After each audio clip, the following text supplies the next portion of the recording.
ating mga kabataan na nabibigyan ng promise ring. Ayan, di ba? Yung mga mag-boyfriend, girlfriend, at binigyan ng promise ring. Pag kayo ba ay nag-break, pwede mo ba siyang idemanda for breach of promise to marry? Siyempre, may promise ring, ibig sabihin, promise niyang pakakasalan ka. So, ang unang solusyon dyan, huwag kang tumanggap ng promise ring. Ang pangalawa dyan, hindi mo siya pwedeng idemanda.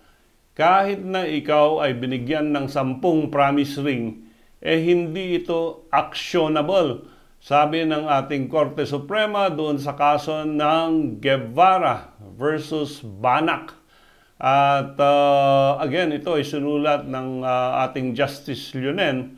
And ang sabi nila, ang individual has the autonomy to choose whom to marry or whether to marry at all.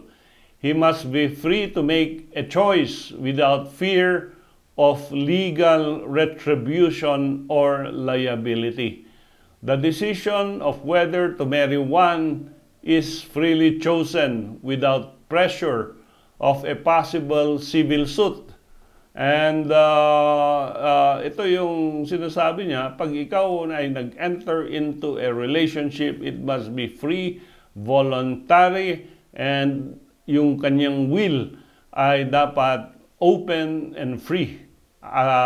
Walang harassment, walang pressure.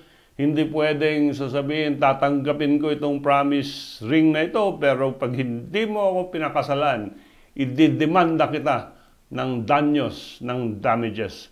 So there is no such thing as a breach of promise to marry because of a promise ring.